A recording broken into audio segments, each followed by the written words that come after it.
안녕하세요. 활력플러스입니다. 최근 인공지능이 빠르게 발전하면서 우리의 삶이 점점 편리해지고 있습니다.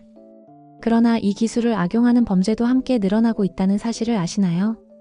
특히 AI를 활용한 보이스피싱이 급격히 진화하고 있습니다. 오늘은 AI 보이스피싱이 어떻게 우리의 돈과 개인정보를 노리는지 최신 수법과 예방법을 자세히 알려드리겠습니다. 그리고 실제 사례를 통해 어떤 점을 조심해야 하는지도 함께 살펴보겠습니다. 먼저 보이스피싱이 무엇인지 다시 한번 짚어보겠습니다. 보이스피싱은 전화를 통해 피해자를 속이고 금전이나 개인정보를 탈취하는 범죄입니다. 과거에는 대포폰을 사용해 무작위로 전화를 걸어 범죄를 시도하는 방식이 많았습니다.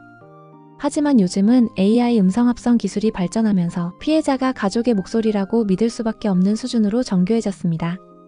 실제로 최근 사례 중에는 가족이나 자녀의 음성을 딥러닝으로 합성해 "엄마 나야 급하게 돈이 필요해라고 말하는 사기 전화가 급증하고 있습니다. 피해자들은 목소리가 너무 똑같아서 순간적으로 의심하지 못하고 송금하는 경우가 많습니다. AI 보이스피싱의 가장 큰 특징은 음성이 실제와 거의 구분이 안 된다는 점입니다. 음성 합성에는 딥러닝 알고리즘이 사용되며 12분 분량의 녹음 파일만 있으면 목소리 패턴을 학습해 실시간 대화도 가능하게 됩니다. 예를 들어 범인이 SNS에 올린 동영상이나 음성, 메시지를 다운로드해 목소리 데이터를 확보하면 피해자의 가족 목소리를 완벽하게 재현할 수 있습니다. 최근 경찰청 발표에 따르면 AI 보이스피싱 피해 사례가 올해 들어 2배 이상 늘어났다고 합니다. 이런 사기는 특정 연령대를 가리지 않지만 특히 50대 이상이 가장 큰 타깃이 되고 있습니다. 이유는 부모 세대가 자녀나 손주의 전화에 더 쉽게 감정적으로 반응하기 때문입니다. 그렇다면 AI 보이스피싱은 어떤 방식으로 진행될까요? 먼저 범죄자는 피해자의 가족이나 지인을 사칭합니다. "엄마 급하게 돈이 필요해. 병원비가 모자라. 아버지 제가 사고가 났어요. 합의금이 필요해." 이런 말을 하며 긴급 상황을 조성합니다. 이때 목소리는 AI로 합성되어 있기 때문에 피해자는 전화 너머 목소리를 전혀 의심하지 못합니다. 다음 단계는 바로 송금을 유도합니다. 범인은 불안과 공포를 극대화하기 위해 시간을 주지 않고 즉시 계좌번호를 불러줍니다. 일부 사례에서는 메신저 링크나 앱 설치를 안내하며 금융 정보를 입력하도록 유도합니다. 최근에는 인증 문자를 보내서 피해자가 직접 보안카드를 입력하도록 하는 방식도 있습니다. 이 과정에서 피해자는 본인이 직접 인증을 했다고 생각해 의심을 풀어버립니다. AI 보이스피싱의 또 다른 특징은 발신번호 조작 기술입니다. 범죄자는 가족의 실제 번호나 관공서 번호를 화면에 표시하도록 변조할 수 있습니다. 피해자가 진짜 번호인지 확인하려고 번호를 보니 맞더라라고 안심하는 순간 이미 범행이 완성됩니다. 실제 사례를 소개해드리겠습니다. 경기도에 거주하는 60대 여성 김모 씨는 아들이 사고를 당했다는 전화를 받았습니다. 아들의 목소리와 똑같았고 발신번호도 평소 저장해둔 번호와 동일했습니다.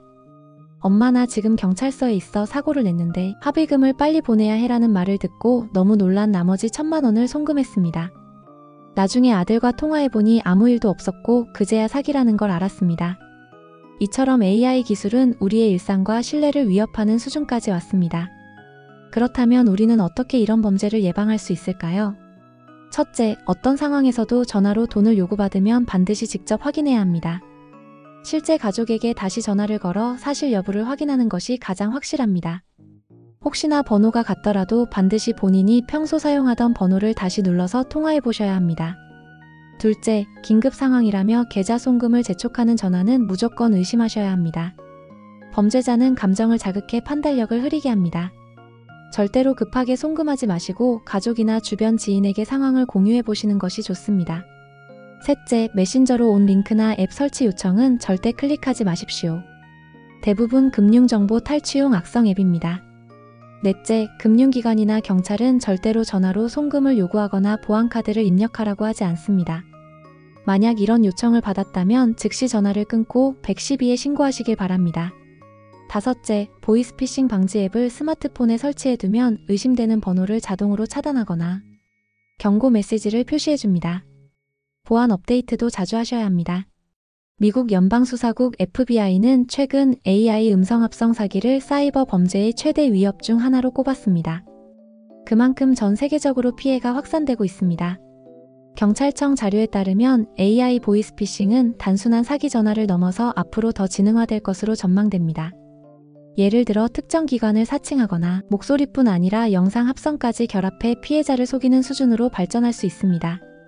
따라서 평소에 가족 간의 비상금 요청 시 반드시 본인 확인이라는 약속을 정해두시면 좋습니다. 예를 들어 가족만 아는 암호나 질문을 미리 정해두고 확인하는 방법이 유용합니다.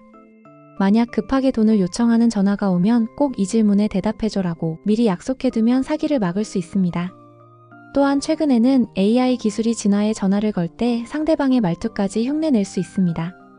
그래서 목소리만으로는 더 이상 안전을 보장할 수 없습니다. 금융감독원은 보이스피싱 사기는 결국 피해자가 스스로 의심을 멈추면 바로 당한다고 경고합니다. 즉 어떤 상황에서도 혹시 사기일 수 있다는 경각심을 끝까지 가져야 합니다. 오늘 알려드린 내용은 무서운 이야기처럼 들릴 수 있습니다. 하지만 우리가 미리 알고 대비하면 충분히 예방할 수 있습니다. 요약해보겠습니다. 첫째, 긴급 상황을 가장한 송금 요구는 일단 의심하고 반드시 직접 확인하기. 둘째, 메신저 링크나 앱 설치는 절대 클릭하지 않기. 셋째, 가족과 비상 확인 방법을 미리 약속하기.